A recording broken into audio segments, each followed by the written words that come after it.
"Your business is failing," my son said arrogantly. But my accountant showed him the profits. I still remember the exact tone in Daniel's voice when he said it. Not concerned, not worried, arrogant. "Dad, your business is failing. You need to let me take over before you lose everything." He didn't ask how I was doing, didn't ask to see the books, didn't offer to help. He just stood there in my office, arms crossed, like he was doing me a favor by telling me what I already supposedly knew. Except I didn't know it, because it wasn't true. I looked at him for a long moment. My son. 32 years old, sharp suit, expensive watch, shoes that probably cost more than I spent on clothes in a year. The kind of confidence that comes from never having built anything yourself. "What makes you think the business is failing?" I asked quietly. He scoffed. Actually scoffed. "Dad, come on, I've seen the numbers. Revenue's down. You're working longer hours than ever. You look exhausted. This place is falling apart." I glanced around my office. It wasn't fancy, never had been, but it was clean, organized, functional. The furniture was old, sure. The desk had been with me since 1994. Solid oak, heavy. The kind they don't make anymore. The filing cabinets were older than Daniel, but everything worked. Everything had a purpose. "I'm doing fine," I said. "You're not. And I'm not going to watch you run this into the ground out of pride." That word, pride. Like wanting to keep what I'd built for 37 years was some kind of character flaw. Like protecting what I'd sacrificed made me stubborn instead of dedicated. I didn't argue. I just nodded and told him I'd think about it. He left without shaking my hand, without looking back, just walked out like he'd delivered bad news to a patient who didn't want to hear the diagnosis. I sat there after he was gone, staring at the door. My chest felt not from anger, from something else, disbelief maybe, the kind that settles in your bones and stays. I built that business from. I was 26 when I married 2 years. Daniel wasn't born yet. My wife Susan was pregnant, and we were living in a 1-bedroom apartment on the south side of town. The kind of place where the heat only worked half the time and the neighbors fought loud enough to wake you up at 3 in the morning. The carpet was brown, not by design, by age. The bathroom had mold in the corners that wouldn't come out no matter how much bleach Susan used. But it was ours, and it was temporary. I didn't have a business degree. I didn't have investors. I didn't have family money or connections or a trust fund to fall back on. I had a truck I'd bought, used for $3,000, a toolbox my father had given me when I finished my apprenticeship, and a reputation for showing up on time. I did electrical work, small jobs at replacing outlets, fixing circuit breakers, installing ceiling fans, running new lines for people adding rooms to their house. Nothing glamorous, nothing that would make you. But I was good at it, and I was reliable. In this business, that mattered more than people think. Word spread. I got more calls, bigger jobs. A commercial client hired me to rewire a warehouse. Then another wanted me to handle the electrical for a restaurant renovation. Then a contractor started calling me regularly for new construction projects. I hired my first employee when Daniel was 3. A kid named Tommy who just graduated from scraggly beard, drove a beat-up Honda, good worker, eager to learn. He's still with me 29 years later. By the time Daniel was 10, I had a crew of 8 and a small office in a strip mall off the highway, between a dry cleaner and a tax preparation service. Susan handled the books in the early years. She was better with numbers than I was, more patient, more organized. She'd sit at the kitchen table after Daniel went to bed, sorting invoices and receipts, making sure we had enough to cover payroll and put a little aside. She kept a ledger. Handwritten, every expense accounted for, every payment tracked. Take vacations, we did my new cars. We drove the same beat-up sedan for 12 years.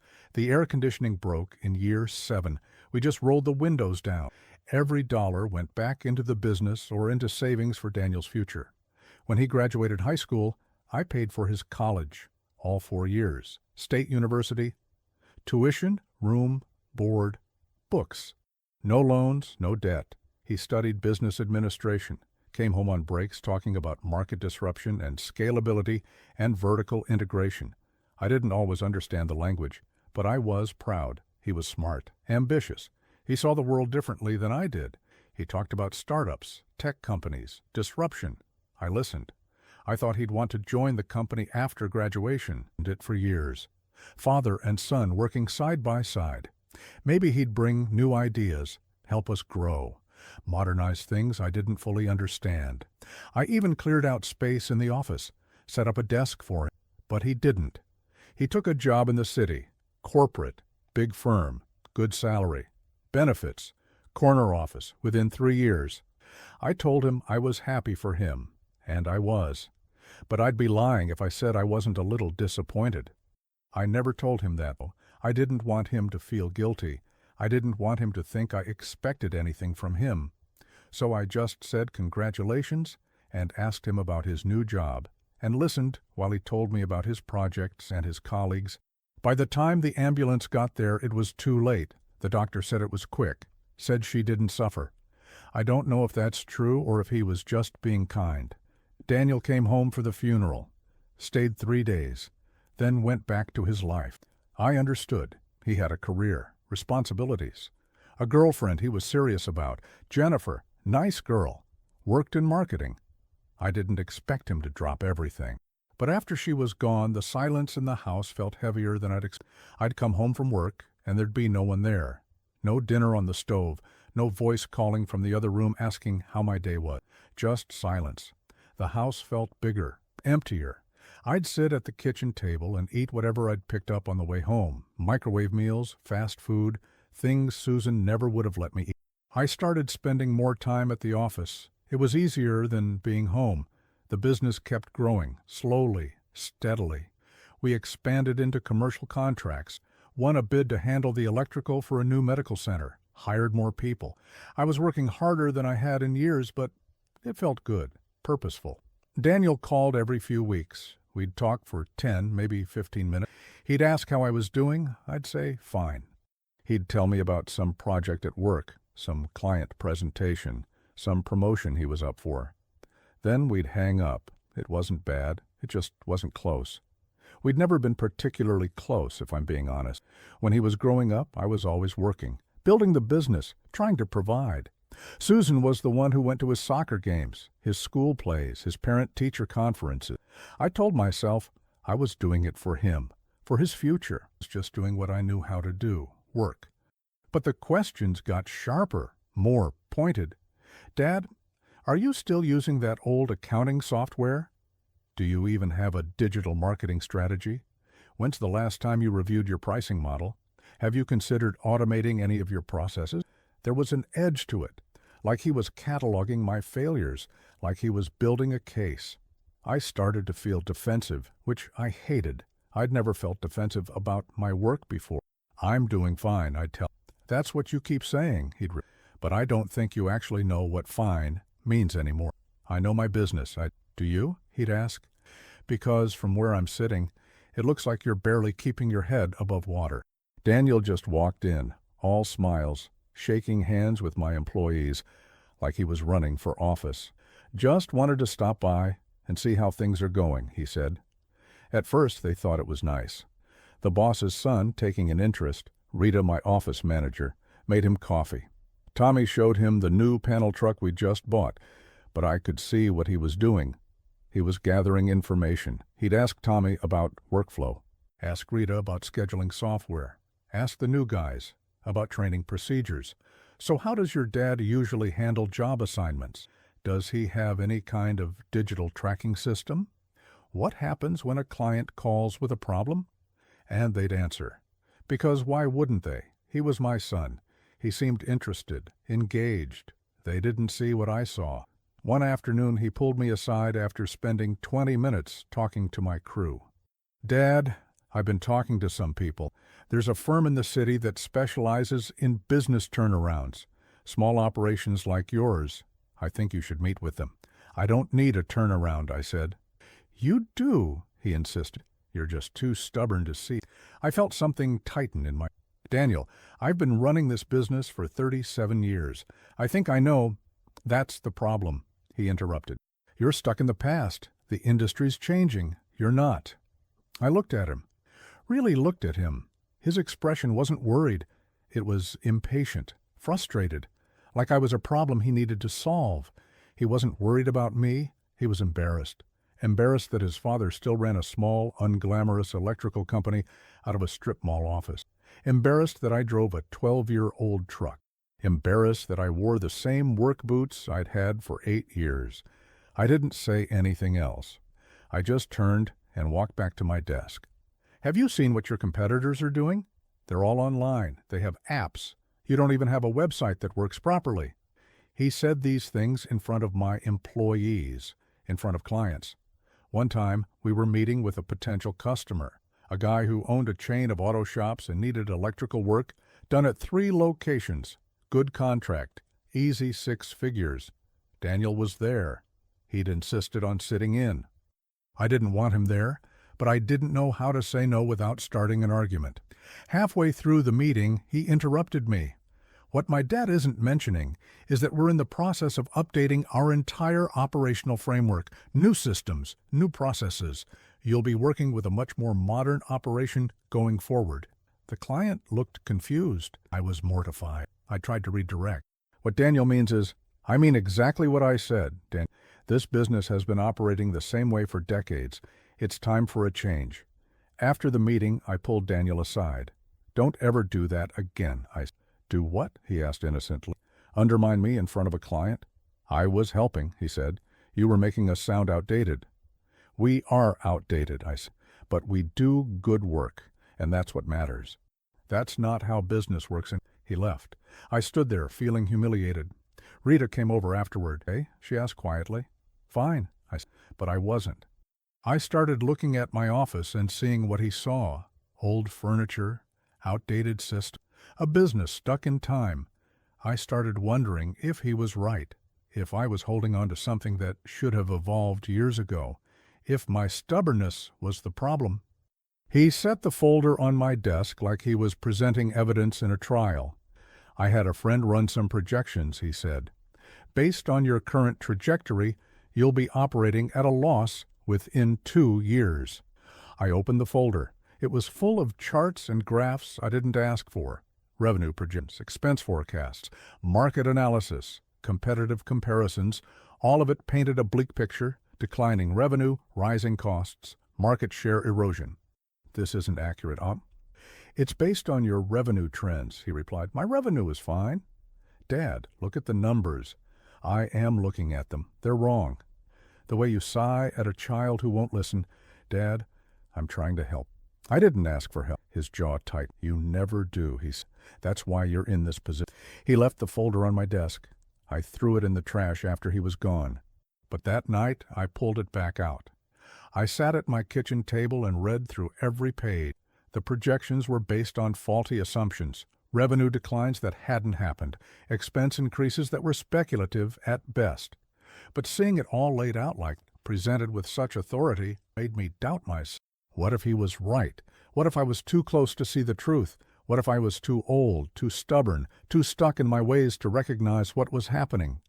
I spent 3 hours agonizing over the estimate, wondering if I was out of the market or undervaluing the work. I used to do that in 20 minutes. Tommy noticed. You okay, boss? He asked one afternoon. Fine, I said. You seem, I don't know, distracted. Just thinking, I said. But I wasn't fine. I felt like I was losing my grip, like the ground I'd stood on for 37 years was shifting under my feet. Then came the day he told me the business was failing, that he needed to take over. I didn't sleep then. I sat in my office, staring at the ceiling, wondering if I'd become the cliché he thought I was. The old man clinging to the father too proud to admit he needed his son, the business owner who didn't know when to step aside. I thought about Susan, what she would say. She'd always been better at reading people than I was, better at seeing through bullshit. She'd seen through Daniel's girlfriend before he did. Jennifer told me the girl was more interested in his career prospects than in him.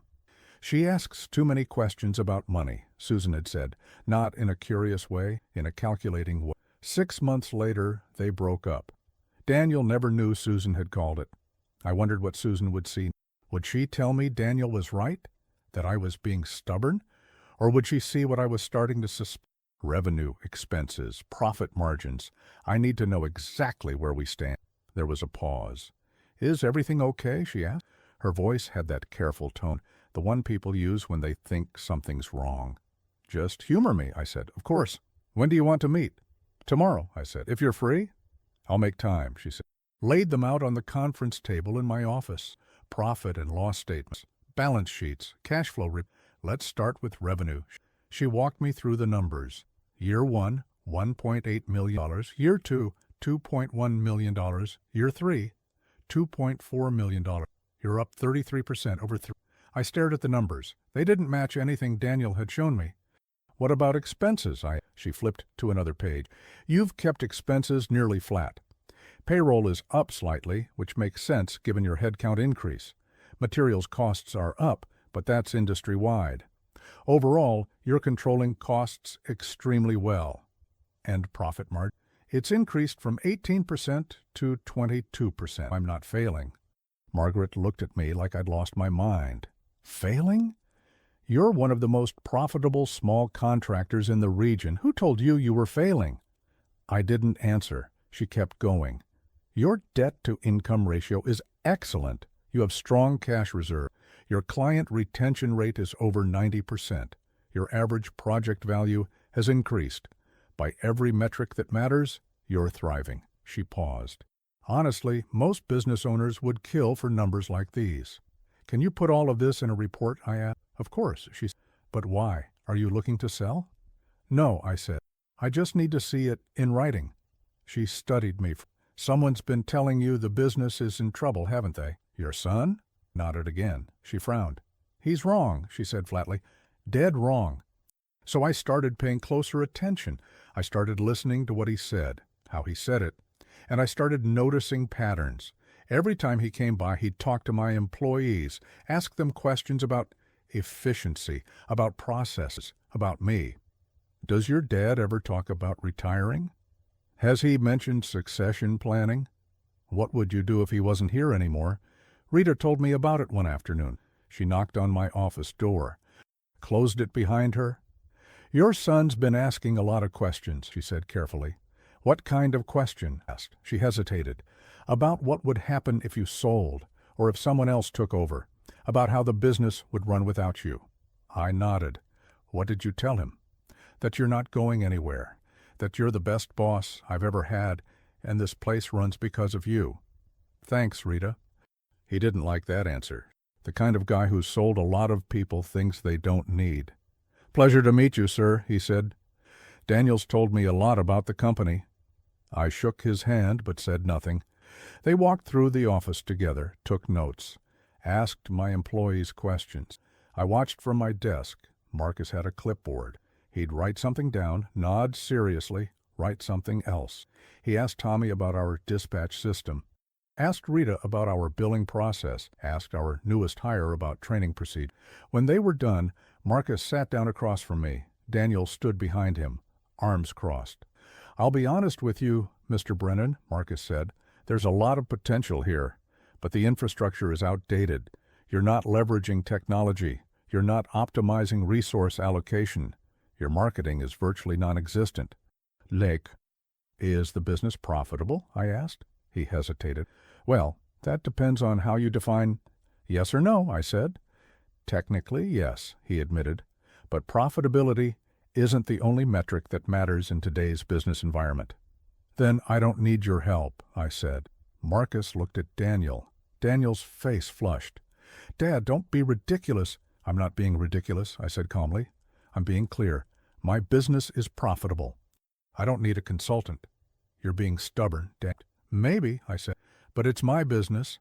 Marcus stood up. Well, if you change your mind, here's my card. He set it on my desk. I didn't touch it. After they left, I picked up the card. Marcus Chen, Business Turnaround Specialist. I dropped it in the trash. We'd played softball together in a rec league 20 years ago. He'd gone on to work for a big bank. Hypothetically, I said, if someone wanted to take over a family business, what would they need? Leverage, he said without hesitation. Proof that the current owner is incompetent or the business is failing. Then they could make a case to creditors, investors, or even family members. Why? Someone trying to push you out? Maybe, I said. What if the business isn't failing, I asked. Then they'd have to make it look, spread doubts, undermine confidence, get people questioning the current leadership, bring in outside consultants who agree with them, plant seeds with employees, make public comments about problems that don't exist. Classic corporate maneuvering.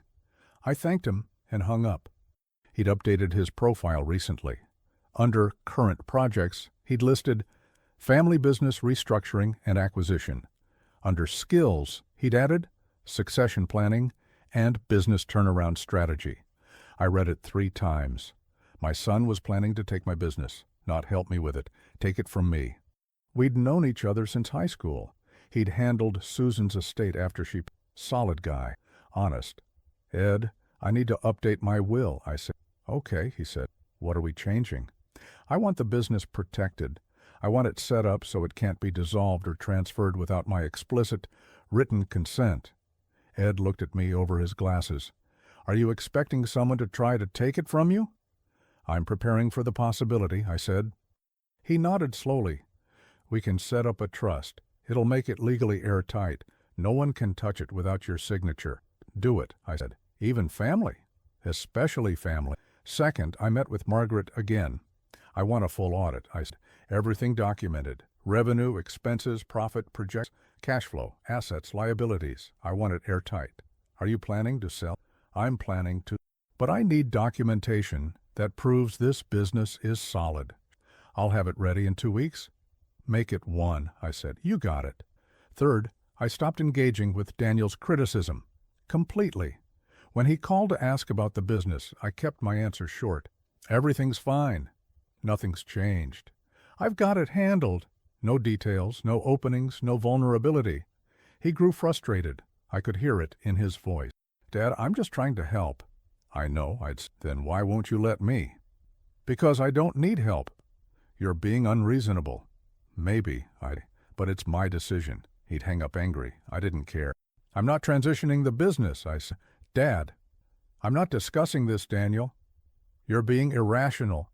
I'm being clear, I said. The business is mine. It's staying mine. There was a long silence. You're making a mistake, he said. That's my right, I replied. You're going to regret this. Maybe, I said, but it'll be my regret. He hung up. I sat there, staring at the phone, waiting to feel something. But I just felt calm. Show me the numbers, I said. He blinked. What? You keep saying I'm failing. Show me the numbers that prove it. He hesitated. I don't have them on me yet. I do, I said. I opened my desk drawer and pulled out Margaret's audit. 43 pages, bound. Professional. I slid it across the desk. Revenues up 33% over 3 years. Profit margins up 4 points. Cash reserves are strong. Client retention is over 90%. We're one of the most profitable small contractors in the region. Daniel stared at the report. He picked it up, flipped through it. His face went pale. That can't be right, he said. It's been verified by my accountant, I said, twice. It's also been reviewed by my lawyer. He kept staring at the numbers. Then why do you look so... Why is the office so... old? I finished. Because I don't waste money on things that don't matter. I invest in people, equipment, quality, not appearances. He set the report down. His hands were shaking slightly. You should have told me. You should have asked. He looked at me. For the first time in months, he actually looked at me, not through me, not past me, at me. You assumed I was failing, I continued. You didn't check. You didn't ask to see the books. You just decided. I was trying to help, he said weakly. No, I said. You were trying to take over. His face flushed. That's not. I saw your LinkedIn, I said. Family business, restructuring, and acquisition. He opened his mouth. You came here with a consultant. You spread doubts among my employees. You told clients we were modernizing without asking me first. You tried to make me look incompetent so you could step in and play hero. Dad, I didn't mean... You meant exactly what you did, I said. You wanted this business, and you were willing to humiliate me to get it. That's not true. Then tell me, I said.